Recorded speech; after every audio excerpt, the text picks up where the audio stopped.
Okay, welcome back to our MacroMentors Outlook Series 2023. Today, I'm talking to Jibran Ali Khan. Jibran, how are you doing? I'm good. Thank you so much, Armin. How are you? I'm wonderful, thanks. So, Jibran, let's start this by you maybe explaining a little bit about your background and introduce yourself to the few people in this world that might not know you yet. Well, thank you so much for this opportunity. And just to answer your question, I have been in the education technology sector for the last 14 to 15 years. That's quite pretty much half of my age. I started working when I was 16. I got into technology, started my own call center, my business, started working as a marketing person in that center. And then I followed up, went abroad, got my study, degrees and everything. And when I came back, I thought I should, get into something that's more effective towards the community. So I started working in the education technology sector. So I helped my company bring in, education technologies such as interactive technologies. You've probably heard of the interactive panels, those touch screens, those innovative touch screens in the classrooms that students are using now to get taught by, or the teachers are using to teach students. Then we were working on this certification aspects, the skills development. So, alongside with that, we had a lot of brands coming into the market who wanted to establish their identity in Pakistan and Middle East. So we've been the medium for that for them for a long time, and I've been the chief marketing and operating officer for one of the companies that I'm working for. Now I've started my own company as a media house. I'm CEO of that. I recently started my own another education and innovation consultancy firm.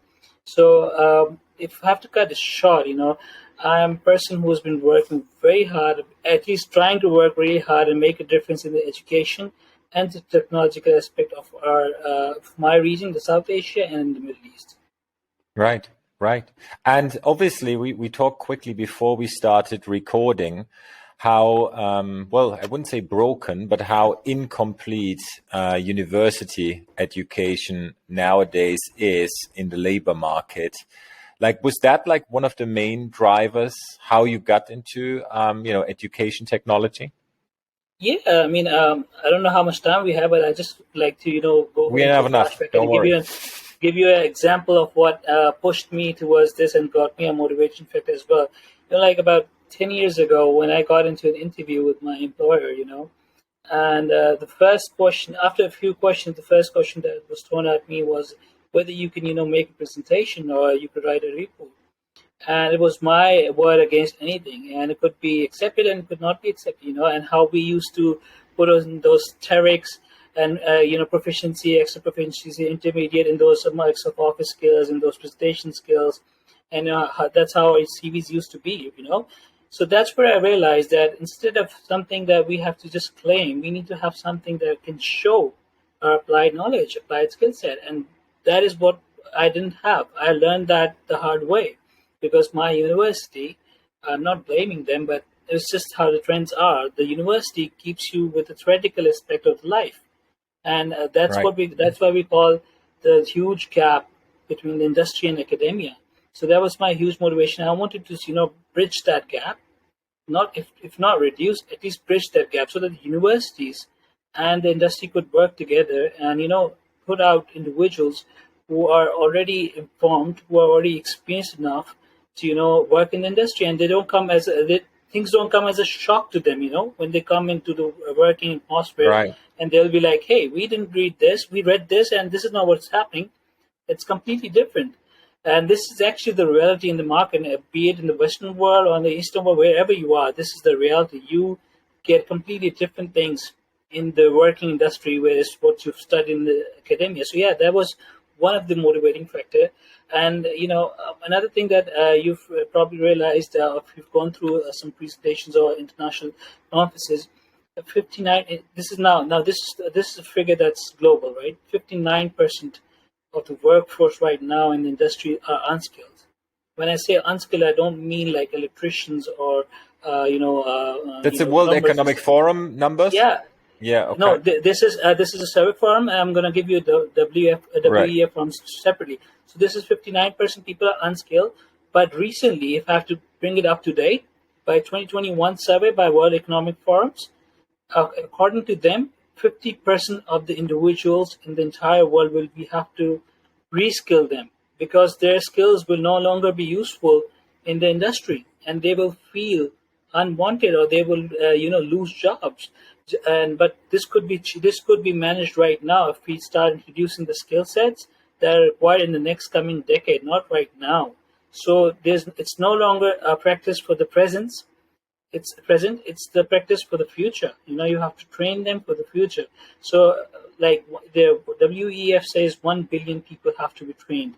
So it's a huge figure. And when they say 50%, that means, a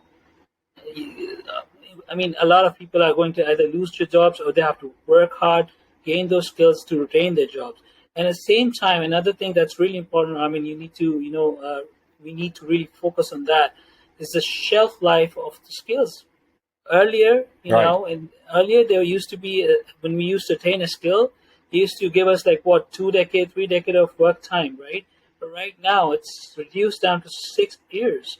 And maybe I feel, another year goes by and probably those skill sets will reduce to another 3. Because if I have to give a funny example, I hope I don't get sued for it, but, you sleep with iPhone 13, and you wake up with iPhone 14.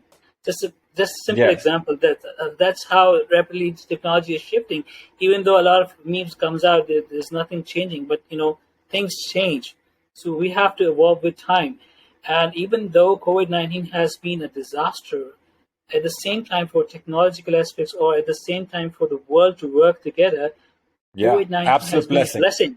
Yeah, it has been a blessing. Yeah, it has made us realize the things that we were lacking in technological aspects. And another thing that we have to, remain in focus and remain, attentive of, is that we don't want the technology to drive us. We want to use the technology and drive it to, achieve the success, or, do whatever we want to do it. So let's not have the technology drive us. Unlikely right now, in previous years, we had the technology being, pushing us to do things because we thought that this is what we have to do.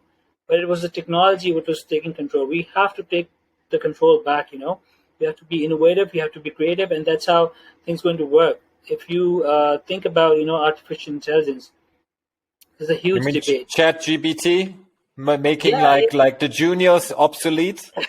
Yeah, but see, ChatGPT also gave out a statement that we do not create any original content. This was just I think it's not more than a week ago. They gave out this statement that we don't create original content. We try to, rephrase and, do things like that. So coming back to what I was about to say, there's a debate that, AI is going to make people lose their jobs. But what they don't realize is that if they attain the skills to manage or create AI, they are going to replace themselves with a superior job. And that's where, because AI has to be driven with the human mind as well. So no matter how good AI becomes, it has to be set by the human mind. So the algorithms, the sample service, it's you feeding the AI. The AI is nothing without the human sampling, So, You see this, by the way, in the data. If you type this in 2 different languages, the same prompt, right, you get different results. So, which kind of gives you just the average answers of the 2 languages that, obviously the data of the 2 languages, and they might be quite different in narrative. I think instead of just getting overwhelmed by the technological changes, we should embrace it. We should be happy about it, and we should start working on it, because it's not about the present anymore. It's for the future. Just the present is gone. Right now we're talking and we're losing minutes. Yeah. So we have to prepare ourselves for what's coming next, what's coming tomorrow. Okay. So now let's get practical then. Jibran, so let's obviously there are 2 old millennials talking about the future of education.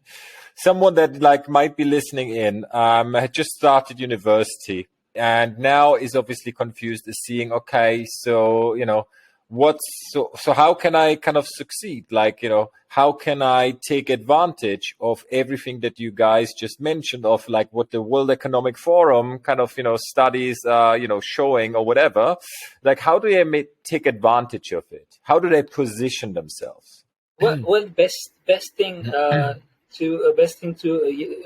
do is that if the freshman who has just joined the university, he is in the most favorable position right now because he's got like what 4 years or at least 2 years ahead of his time, you know, to prepare himself for the actual market. So there are a lot of accredited skill certification providers in the market who are recognized throughout the world, who provide you with certifications that give you applied skill knowledge. Like when we say that so and so person should have this much experience in so and so software or in certain Right. aspect or element. So these certifications relevant to his or her field will actually give them the edge. And at the same time, we must realize that it is not important for you to have the skills as similar to what your degree is. I've seen a lot of people who have either financial degrees and they have IT certifications, and I've seen people who are business people, but they do IT certification at the same time because they want to work in a business, do a business in the IT sector.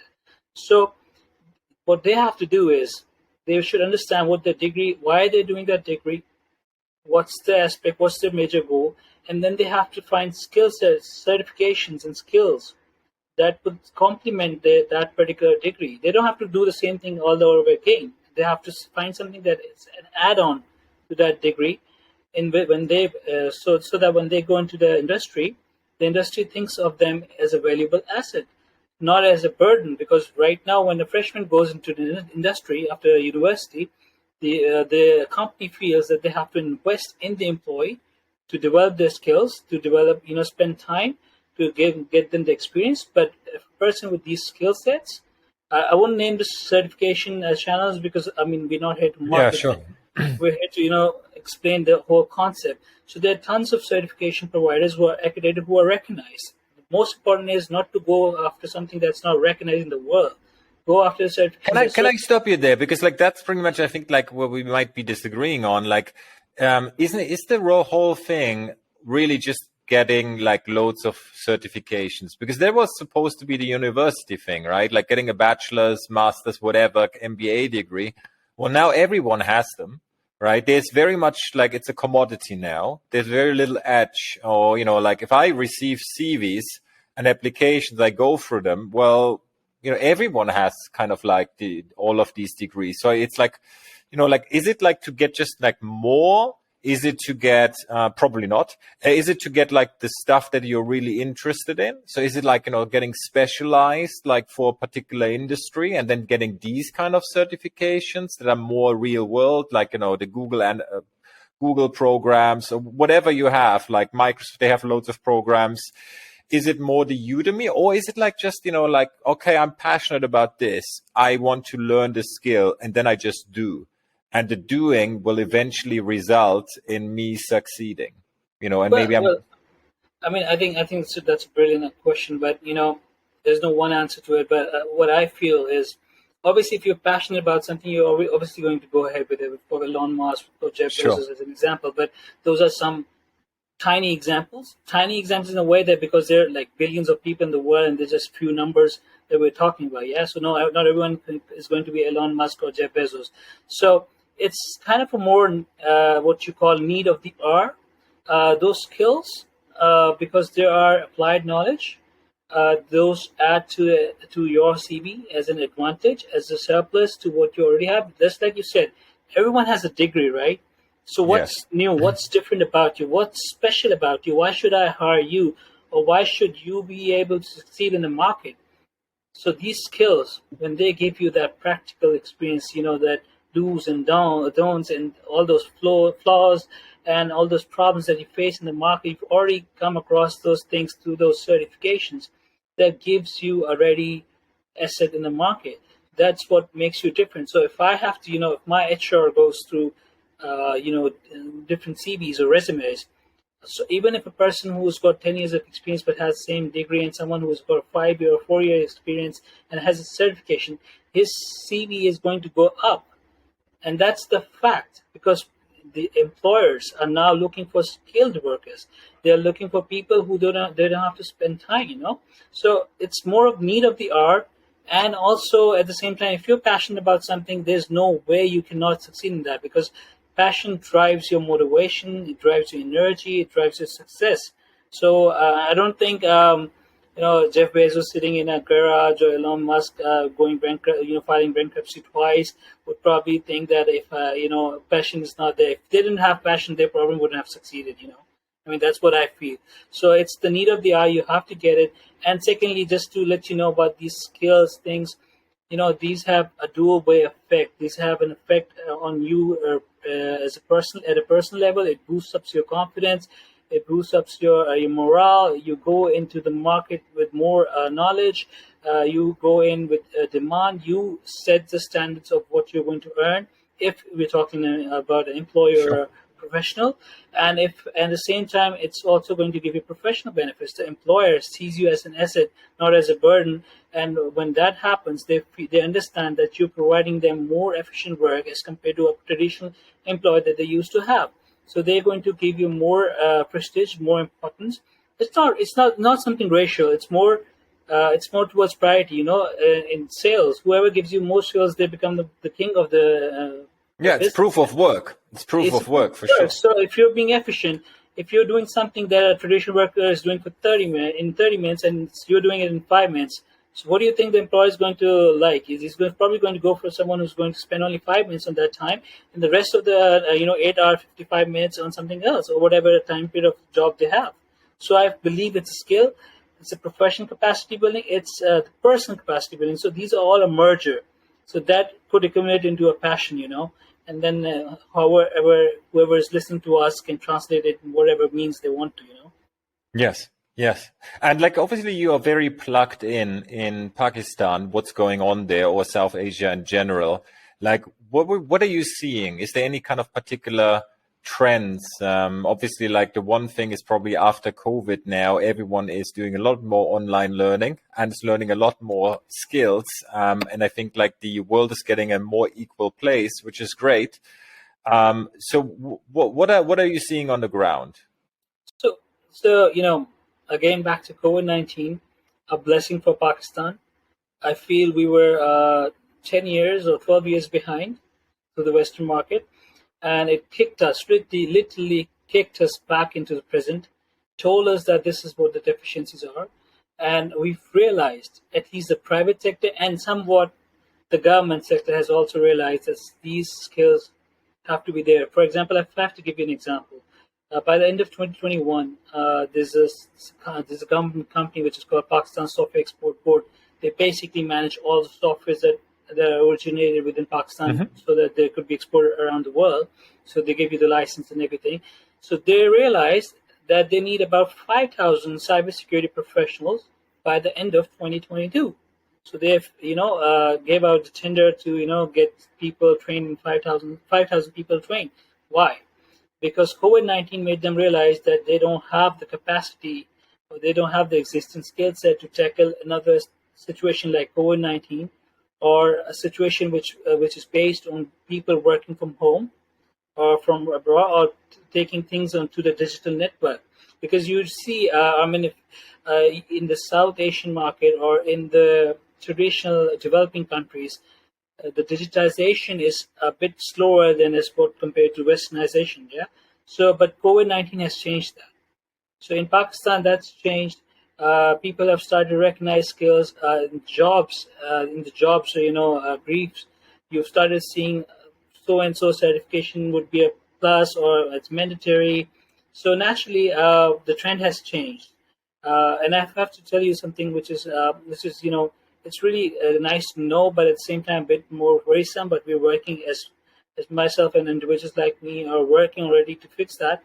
There are 5 million youth in the technical skill certificate sector who needs to be trained soon enough, and we only have the capacity right now about to 200,000 to train 200,000 a year, and we have 5 million. And I'm just talking about the TVET sector, the vocational and technical sector. I'm not even talking about the graduates that come out. So we need to have a lot of skill centers developed, private, semi-private, semi-private, or government. So the trend is changing. They've accepted it. They have developed the framework.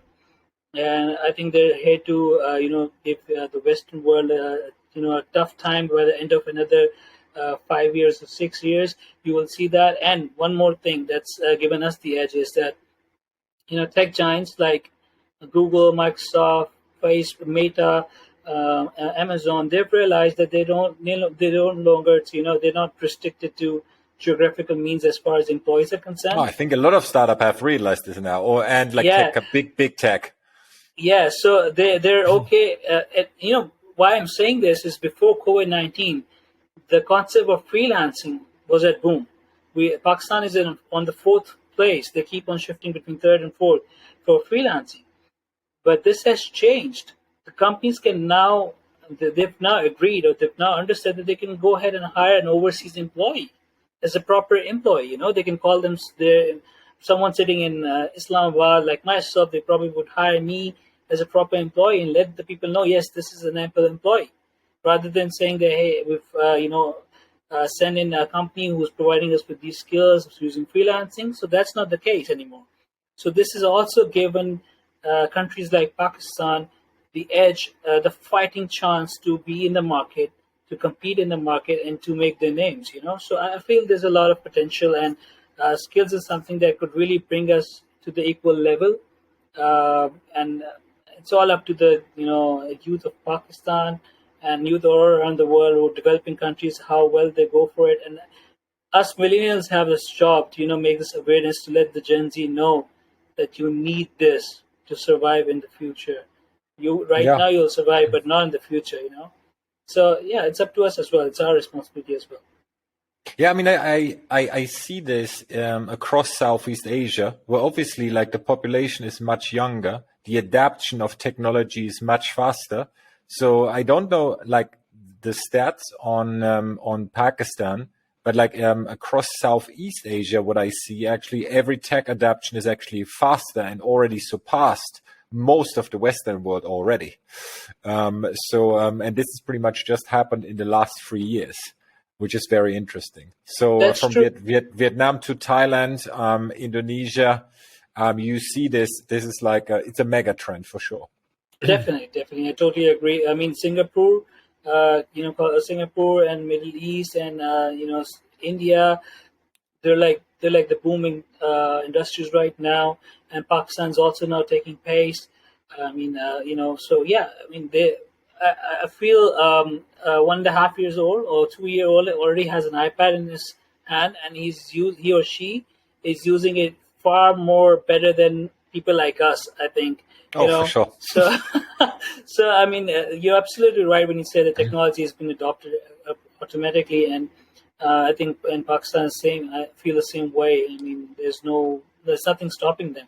The only thing that I say again and again is that we have to drive the technology and have to make sure that we use it the right way, in the right manner to Of make it course, effective. of course. And Otherwise, you anything in excess is it's going to be yeah. a nuisance. And you are pretty much, I guess, like what you're referring to is like all, obviously you have the world at your disposal, kind of. At the same time, you can also, it's the world's biggest library or education system and the biggest distraction factory as well at the same time. So you have to be careful how you spend your time and get like very educated on this, right? Definitely, awareness is the most Right. important thing that we need to spread in our Gen Z. Like coming back to our kind of 2023 theme, right? Is there anything that, is eye-catching for you that you see that is, an interesting trend that we should like look out for in 2023 that will kind of come up? Well, I think as far as my region is concerned or something like that, I think metaverse is something that we really should look into. I mean, we've got kids on TikTok talking about how they've sold property on metaverse and made millions already, while we are struggling to, cope up with the loans, IMF, and everything like that. So yeah, so these are some things like metaverse, and obviously the development of skills over time, it changes. And another aspect that we have to understand is that through this technology, we could also spread this tolerance level between the nations, be it anyone. So we have to. This is becoming a trend, because you could find TikTok and others, Snapchat. They're merging people together. They're using each other's videos and making those clips. I don't know what you call them. You call them I don't know, where you mix the videos and make them together. So at the same time, what you see is that there's a culture influx from other countries as well. So you get to see other cultures from within your own country. So this is another good trend, which means that you will be able to understand what is happening beyond your country borders. And this is not just for Eastern countries. Because I've spent a lot of time in the West as well. I've met people who do not know where Pakistan or India or Sri Lanka or the Middle East are on the That map. must have been in the US. I don't want to say that. I don't want to offend anyone. But yeah, West. You know. So yeah, that's the case. So I mean, awareness has to be both ways. And at the same time, when there's culture mixture, and when there's exposure to languages, culture, traditions, the same time you start building tolerance towards it. You start feeling comfortable towards it. Nothing comes to you as a shock, and Right. nothing no longer comes to you as awkward. You could criticize it. Everyone has a right to criticize anything, but at the same time you'll learn to criticize it in a humble manner, so that the other one also doesn't get offended. So trends like these, so this is at the same time, when I talk about this is also a communication skill development within a human being. I mean, this is very important. Like, you and I are from a different culture, but the reason that we're sitting here together is because we can communicate. We can discuss these things. We can discuss these things in a humble manner. So, the Right. communication skills at the same time, the cultural skills, metaverse is something I really want people to look into. And another thing is, I feel this Metaverse, could be like, by the way, metaverse from the education perspective, right? That's what you're education. meaning. That's Yes, what you mean. from the Yes. education Yeah. perspective, So which will it's not the later on play to obviously. earn. No. It's I mean, you need to understand something in order to play or work within that thing. So if you don't have the skills or the understanding or the knowledge or the information to be in something, you can't use it to the best effect, right? So I mean, if you can't drive a car without knowing how to drive a car, right? So you could go sit in a car, but you can't drive it. So Right. but it's best to learn how to drive a car before you go into the steering wheel and start driving the car. And one more thing that I really feel is that the youth should now also focus on a dual or triple way of after while they're learning, or if they're trying to work, they need to have multiple source of incomes. That's really important. Mm. You don't want to be stuck with just one employer. If you want to do business, that's the best thing that you could do. You could, there are reasons that you could not succeed. And at the same time, there are many reasons that you will succeed. So always go for something that has an entrepreneurial mindset. Don't be afraid to take on the challenge. Don't be afraid to try it on, but make sure you have got your research done for that. Just don't jump into a blind. Just don't jump into something to blindfold it. So have multiple streams. That's a trend setting right now. You can't rely on one source of income anymore. No matter where on the world you are. That's very interesting. Yes. And it's pretty much a global trend. For sure. For sure. Jibran, so if people are interested in following your work, kind of interesting you on social media, apart from MacroMentors, where can they find you? Well, the one of the best part of being a marketing person and is that you could be proud when you say that if you need to find me, all you have to do is open up Google, write Dr. Jibran Ali Khan, and you'll find me on there in the first 10 results or first 20 results of the first 2 pages of Google. But I'm also on Facebook. I'll leave my social media as Journalist Jibran on Facebook, the same one on Instagram. I'm also on Twitter. I'm also on LinkedIn. Whatever social media platform excites you, you're more than welcome to get in touch with me. I'll be happy to get in touch with you. But if you want something really productive out of it, I think it's through you. I mean, you're setting up a really good platform for people to come in, take advice or give advice. So I mean, it's going to be wonderful. I wish you all the best for that as well, and I'll be happy to be a part of it.